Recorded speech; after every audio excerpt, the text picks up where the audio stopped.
Hello, this is Dale, and I'm joined by Mike Jones, and this is our second anniversary of BadCounty.com. Say hello, Mike. Howdy. So 2 years ago, this week, we started BadCounty.com. That was shortly before Mike joined us. And we have compiled for this evening, for your viewing pleasure, some videos you've seen, maybe a couple of them you haven't, the most popular videos of all time. Now, the first one is, you probably know this, is Doug Deakins. Doug Deakins was one of half a dozen people who had come to me over a period of time saying, you know, I've had this run-in, this strange run-in with a drunken county commissioner, and I really don't know what to do about it. Maybe nothing. Should I sue him? Should I speak up? What should I do? Doug Deakins is the only guy that felt he needed to step forward because they were afraid of retaliation. Well, no kidding, because as soon as he confronted Simon Hare for sending sex messages to his 18-year-old daughter, Simon first said, I never did that. That was his first response. His second one was to threaten the guy, to threaten the father of the girl he had sex messaged. And so Doug Deakins said, I'm not going to tolerate that. And he wanted to know, he didn't know about the weekly business session or anything. So all we did at BadCounty.com is we certainly didn't put words in his mouth, but I told him where to go and what time to show up and left it up to him. And so now you get to see a video called, what's the name of that video there? This one is Hare is accused of texting two girls, one in high school, and God, I gotta get in your pants. Well, that's what he texted. Here we go. My name is Doug Deakins. I live in Josephine County here at Minnie Lane. What compelled me to be here today in my first commissioner meeting is a personal confrontation I was in with Commissioner Hare at Cedarwood Saloon on December 5th while my wife and I were watching a local band. I do not know Commissioner Hare personally, nor does my wife, and before this night we've never met or seen him in person. Like Commissioner Hare and myself, was born here in Josephine County, Williams, Oregon. We raised cattle when I was young. I now work for a local company who depends on the timber market, and I actually fight wildfires as a helicopter pilot every year on both these airports. So I actually agree with and like a lot of Commissioner Hare's views. That's made it a difficult thing to come forward, but been with my 18-year-old daughter who is here in the audience with her students, fellow students today, and my 23-year-old niece was involved. I felt I needed to say something. So what happened while my wife was using the restroom and getting some water at the Cedarwood Saloon, her cell phone was on the table where Commissioner Hare picked it up and sent 2 text messages from it. I was not at the table. Commissioner Hare had no idea who he was sending these messages to or how old the ladies were. I have the 2 copies of the messages with me today. I'm going to go ahead and read them. The first one to my 18-year-old daughter said, "Dude, you are so hot." She replied, "What?" to my wife, asking what. And my wife said to her, "I didn't take that. I didn't say that. Somebody took my phone." The next message, was sent to my 23-year-old niece, said, "God, I got to get in your pants." She replied with a WTF capitalized, as we all know what that stands for. My wife again says, "I did not say that. Someone took my phone." My niece replied, "Oh, I was going to say, you're scaring me a little. Who the hell took your phone?" My wife replied, "The county commissioner." My wife's friend, who I was told was actually on Commissioner Hare's campaign, but I do not know that for a fact, told my wife that she's seen the commissioner pick up her phone and send the messages. After this, I confronted the commissioner at the bar. He became very defensive and then became very close to escalating into a fist fight, where my wife talked me out of it. Commissioner Hare admitted to me he sent the messages from my wife's phone. He then told me my wife shouldn't leave her phone lying on the table and that she should have it locked anyways.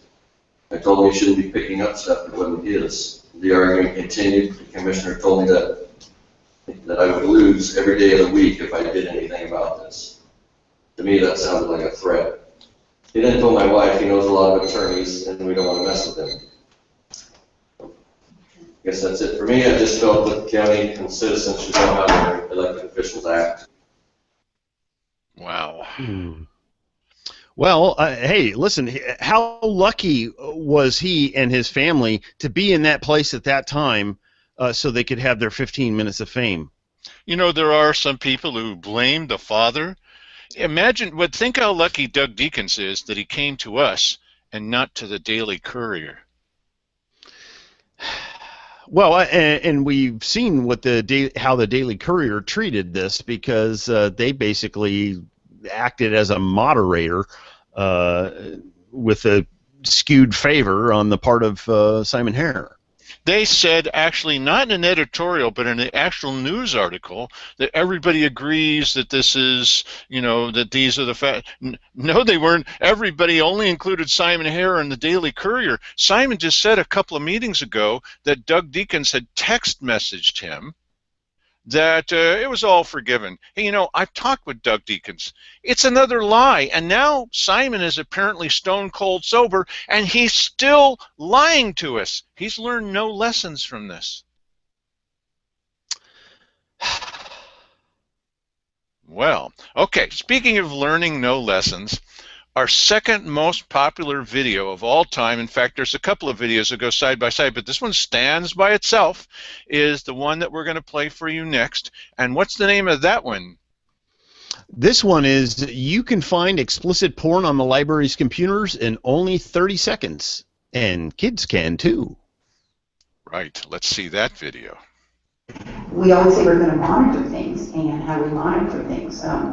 When we have at the library, we don't even have those filters for the kids, and pornography is just running rampant. And yet we're going to be, supporting, or people will be, I guess, the library tax. I think filters would be in that, but I want to stay to the subject, so get off the subject here. But I too am very concerned with our teenagers where they're headed. It's a very sad day that we make this available to kids, and once again, with parents working and monitoring their kids, not sitting at the dinner table, not having a conversation anymore. Everybody's on their iPad. We live in a very scary time and a very unfortunate time. Thank you. Ms. Aarons said that people are accessing pornography and that there's no filters in the library. I'd like to assure people our children are not accessing pornography. There are filters on our library's computers, and so, that I just want to rest assured people, if you're sending your children to the library, they are not accessing any pornographic material.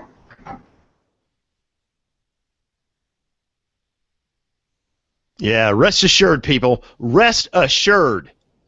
Yeah, the only problem with this is because we're journalists, as opposed to KJO and the Daily Courier, I went after that meeting, immediately afterwards, I went to the library. Well, who wouldn't? And I took a little thumb drive with me. Well, probably more sophisticated than this. More like this one right here. Took a little thumb drive with me. And I sat there at one of the library's computers and looked around to be sure nobody would be offended, and went to Google Images. Listen, I mean, kids know this. Just plain old Google Images, typed in a couple of words, and boom, I'm looking at full-on pornography. Men and women, women and animals, old guys and little boys, the whole thing.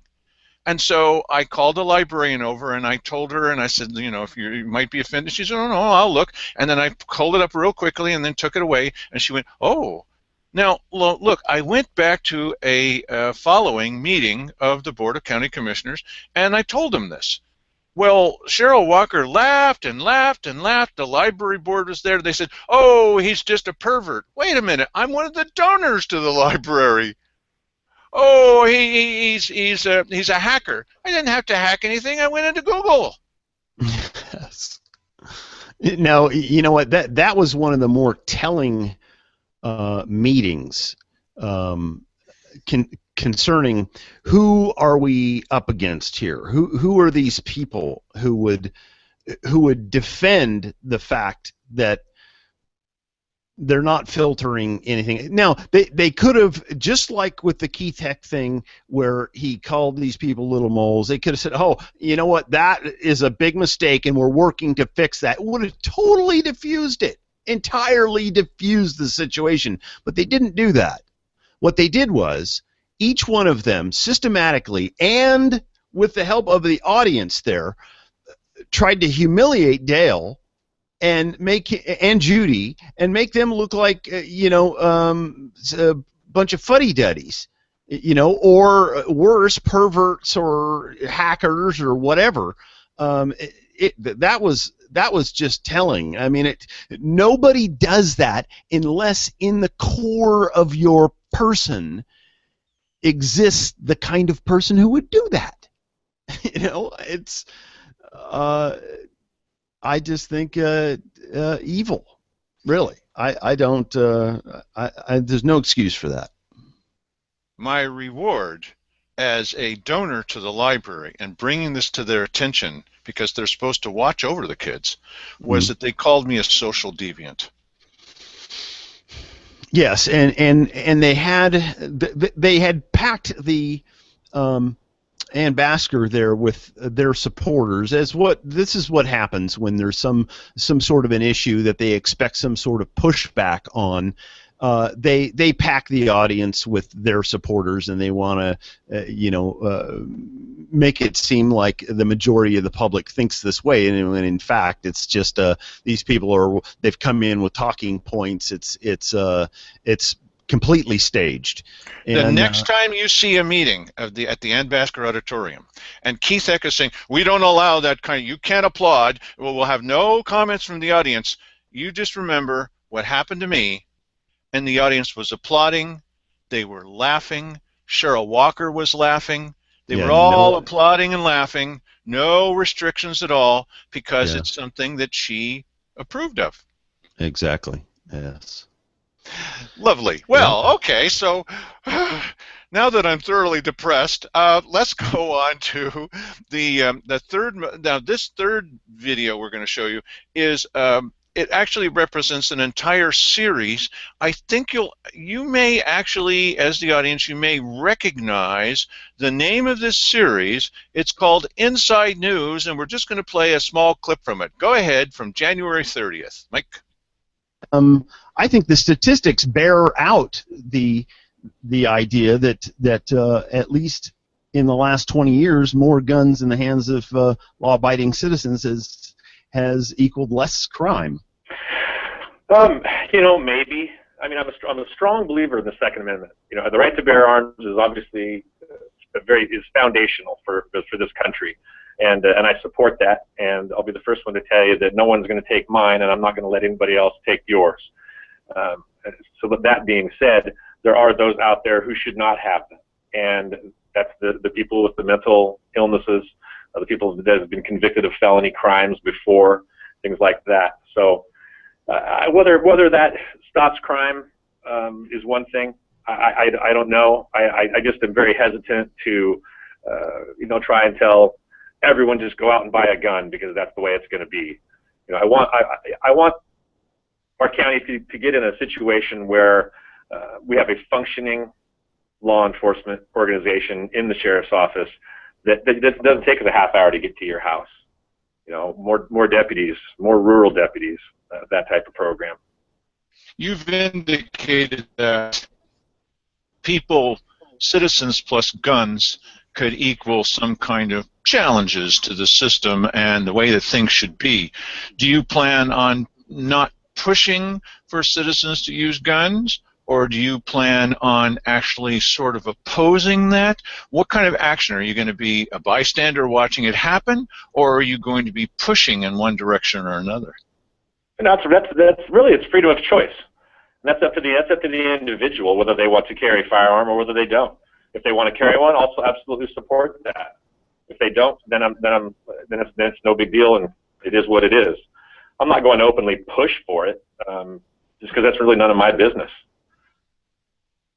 I asked this because the previous sheriff was encouraging people to arm themselves and was taking action to see that people got their licenses and etc. That's what he said. Well, there's a new sheriff in town. I was wondering when you were going to say that. Okay. That was a little snippet from that show that I think kind of was one of the more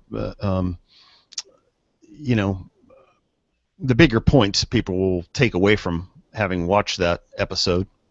We've had thousands and thousands of views of our most popular videos, and that's the most popular Dale and Mike show, Inside News. That's from January 30th. It's the most popular one of those we've had. Now, just to be sure, the Doug Deacons video has well over 5,000 views. Now, that may not seem like a lot, but it's in this little county. Mm-hmm. Those views of the Doug Deacons story, that's equal. I'm going to make an assumption that most of the people watching this are also voters, because they care about county government in one way or another, and that would then equal 10% of the registered voters in this county, 10% that watched that Doug. So if that was the case, and we were back at the days of the recall, and anybody listened to BadCounty.com and decided to offer people the opportunity to recall 0, 1, 2, or 3 commissioners, what do you think would be the possibility that Simon Hare might be on the slippery slope toward being recalled? Mm-hmm. Yeah, no question about it. 10% who had seen that video. That'd be enough. Oh, definitely.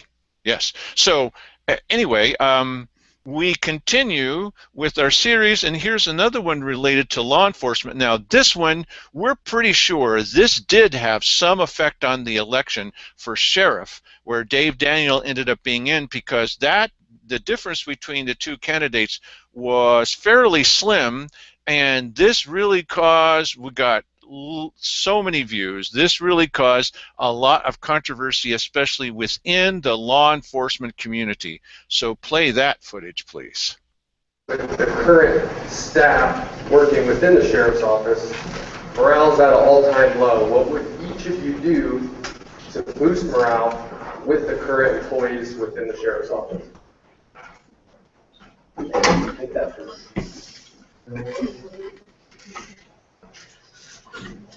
This is a popular.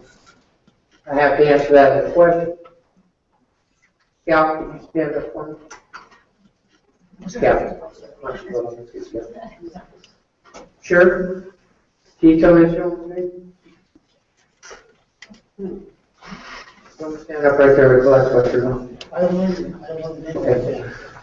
That's Reserve Deputy Mike Baldwin. He's worked with our office for 4 years.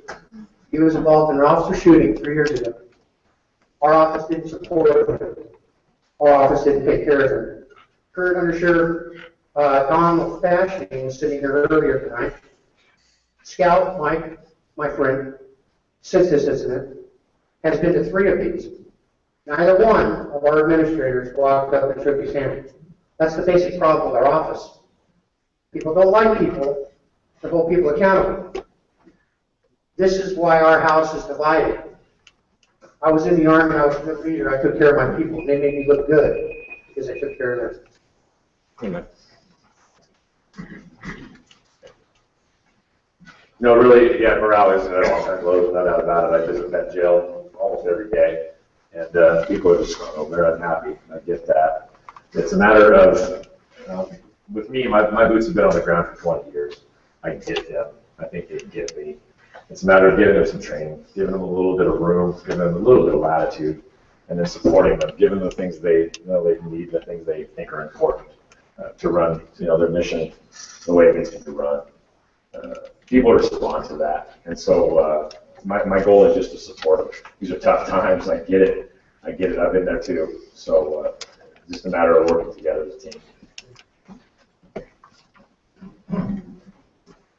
Well, I do apologize for not knowing your name. I've seen you in the sheriff's office. What's shift do you work? I'm a reserve deputy.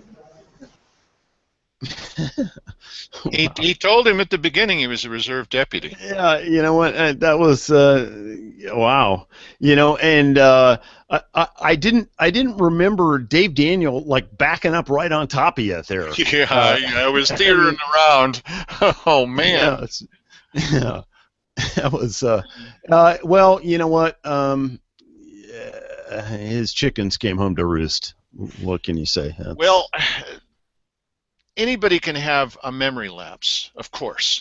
There was a lot of talk about morale within the sheriff's department, and there had been a number of people said this guy doesn't even know who we are, which is the reason why this was such a telling question. To me, the most telling part was afterwards. The sheriff claimed, "Oh, no, I knew who he was all along." It was sort of like taken out of context. Right. Yeah, there was an awful lot of. My favorite story about the sheriff and out of context was there was a meeting in the little back room with the commissioners, and there was the controversy. There was a lot of controversy about it. Well, afterwards, the sheriff went to go look at the video that we made, and this was related to me by a deputy in the sheriff's department, and because there's plenty of people who talk because they didn't feel comfortable with what Sheriff Gilbertson was doing. Okay, he did many wonderful things and some things not so wonderful. Anyway, so Gil's talking to him, and he says, "Yeah, I saw that video. It was taken out of context." And the guy said, "Well, he also posted the entire meeting, so it wouldn't be out of context." And the sheriff's answer was, "Yeah, I saw that too. It didn't help." Well, No, yeah, it didn't help because I didn't like it. But you just said it was out of context, and so now the entire meeting doesn't help either? Yes. Well, you know what? It wasn't the context that I wanted to see it in. Yeah. Now, see, I would have thought that maybe one of the top ones would be when Gil Gilbertson accused Simon Hare of asking him to take $500,000 out of his budget and then go for the levy and say, "Look, I have no money," and then put it back into his budget. Right. But that was about number 7. And to me, the most interesting part about that was the follow-up question that I got to ask it the next time we saw the sheriff. And I said, and you said, "Yes, I did." And you accused the Hare of this. "Yes, I did." And I said, "Well, this happened about a year ago." And now he's slowing down a little bit. He says, "Yes, yes, it did." And I said, "Yeah, "Well, he sees it coming." Why didn't you mention it at that time?" By sitting on this evidence of this wrongdoing for a whole year, doesn't that also implicate you for sitting on the evidence? "Well, you have a twisted, distorted way of looking at things." Uh-huh. Can't have you're crazy.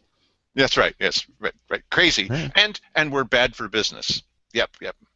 Okay. So, speaking of bad for business, so one of my very favorites, we talked about this a little bit yesterday too, is, and one of the favorites of all time, and this is a pretty old video. It's from over a year and a half ago.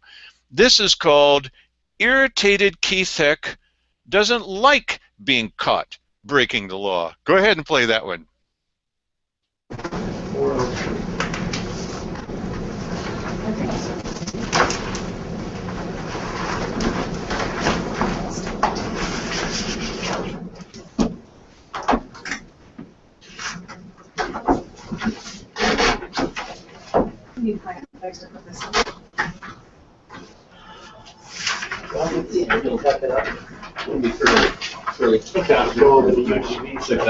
Yeah, we're not going to do that right now.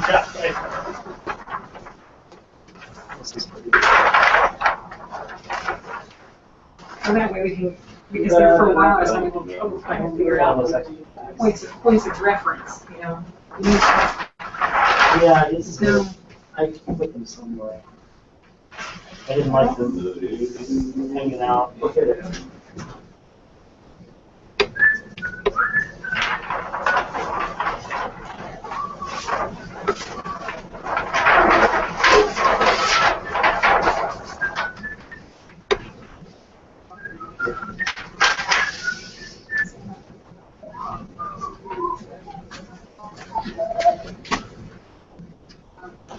Can we have you something? No, sir. Just Meeting is over, I think. Yeah, just waiting for the quorum to break up.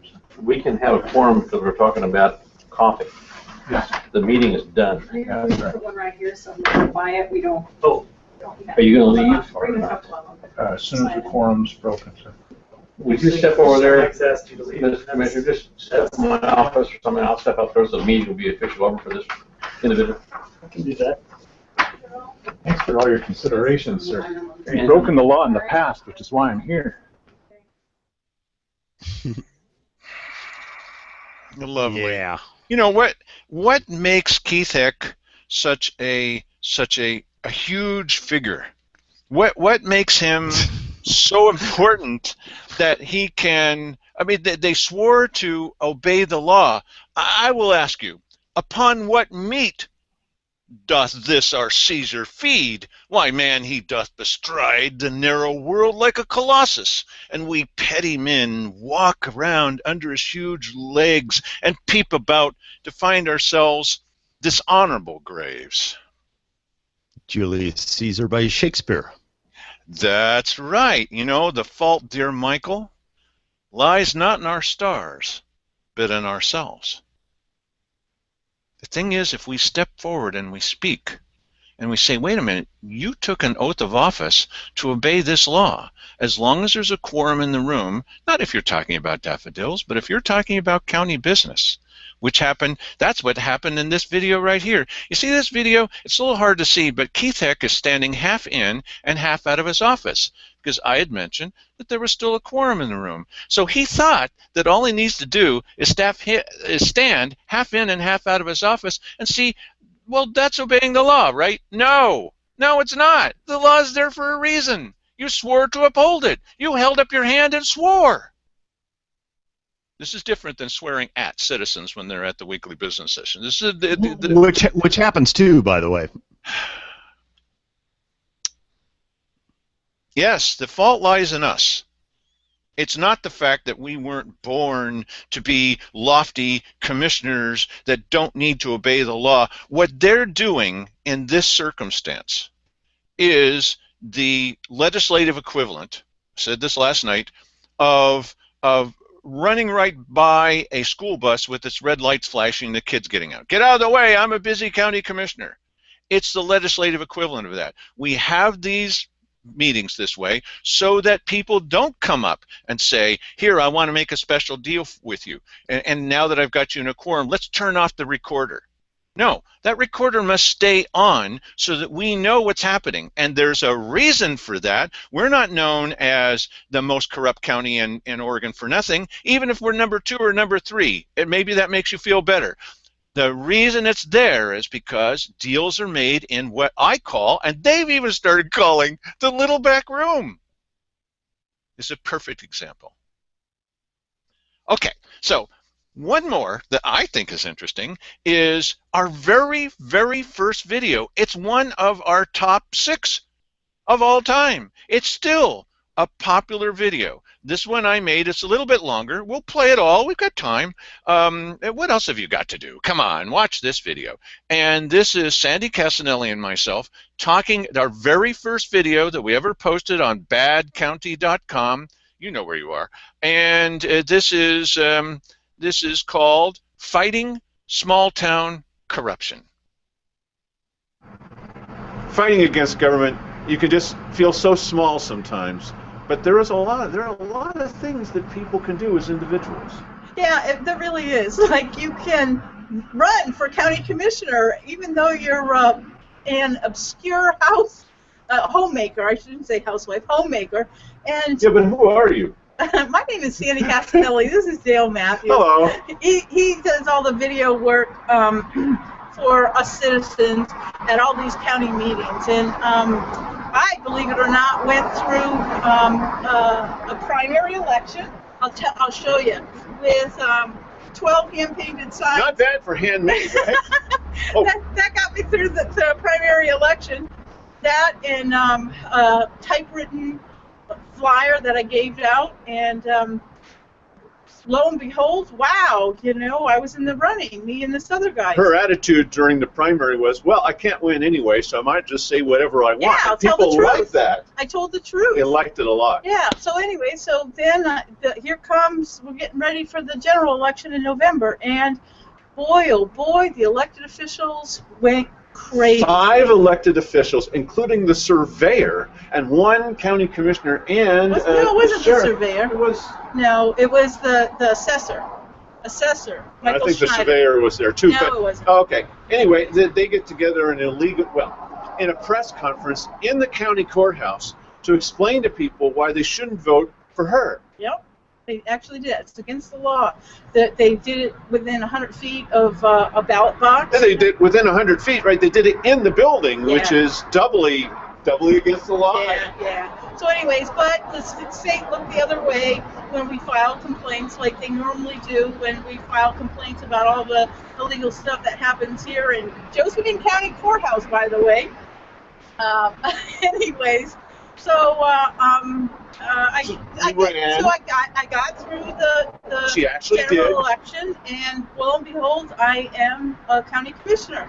And I was really passionate about the citizens of Josephine County. So the newspaper puts on the front page the day after the election, they put a big picture of her opponent saying, well, he lost. She won, but they put his picture on the front page. I think that might have been for the primary, but anyways, it doesn't matter. The Courier has had it really out for me from day one, You're not an old boy. No, I wasn't. You can never be an old boy. No, I guess I couldn't. And Literally. basically, I found out that the people on the inside of government know how to work the system to get goodies for themselves and their cronies better than anybody on the outside of government. Let's not generally advertise this surplus equipment because everybody will be signing up. You think? Yeah. So they only tell personal friends and members of the same club they all belong to. They literally belong to the same club. Anyways, but we have tons of facts, We do. To do this. Most of it's pretty funny. It really is. I just stood up to the good old boys. I wouldn't give special favors and economic development money, to all the little cronies for useless projects and just awful. Cannot tax us into prosperity. Yeah, You said. that's what it was. I was basically They disagreed. Tea Party candidate, who wanted to be fiscally conservative with the assets, the money of the county, and they didn't like that. You pulled me in with all this. I'm a Democrat, and I'm saying fiscal conservatism, I'm entirely for that. Yeah, and I'm a registered Republican, so the thing that we had in common is that we both wanted to see the county do right by the money that it was getting. Because we have so little. Yeah. We really do. Yeah. And they kept saying, well, let's dip more and heavier, deeper into the pockets of the citizens. And 5 times in 10 years, the citizens have said, no, we don't want you to do that. Yeah. But they're doing it again. Yeah. So anyway, it was a constant battle, and in the end, they, in my opinion, they held a recall election where the same clerk who did all the finagling,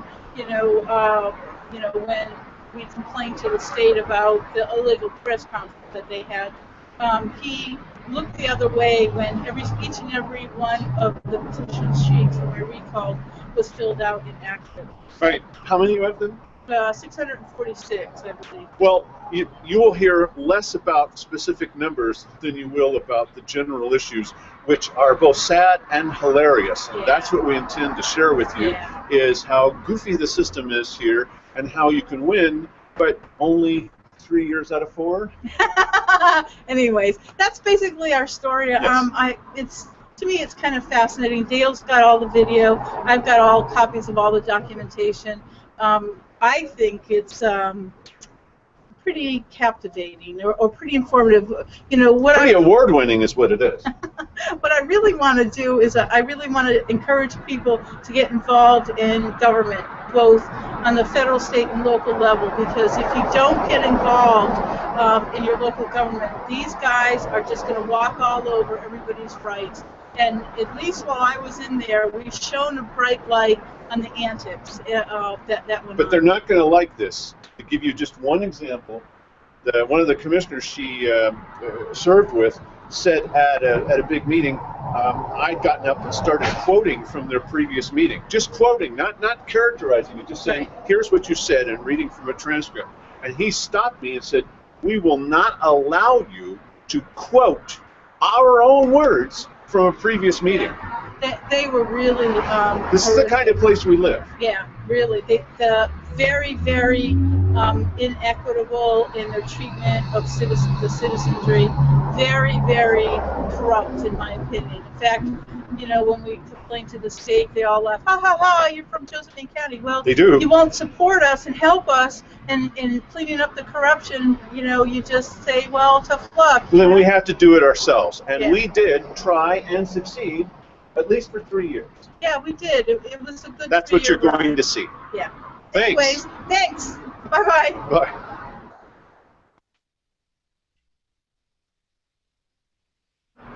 We got to just tell you this one story. There's so many stories that you're going to see in it, but you've got to hear this one story. They had some local individuals here. I call them good old boys, part of the good old boys, and they came in and they were going to have listening devices planted around the county.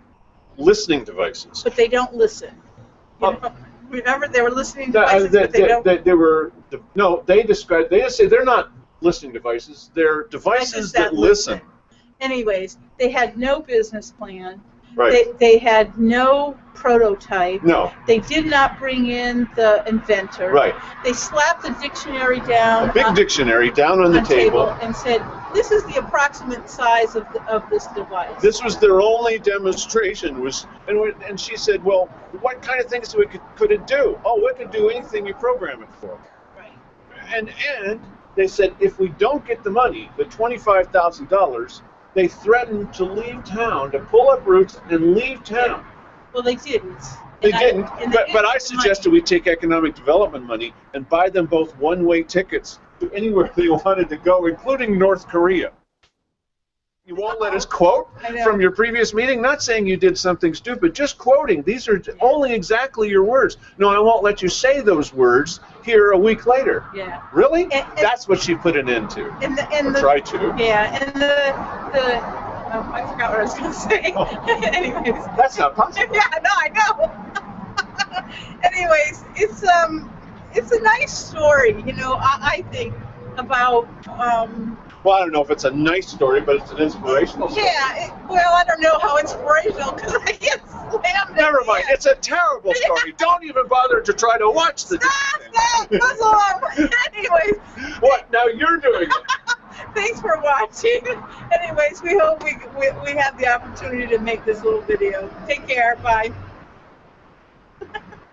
We did it. Yay!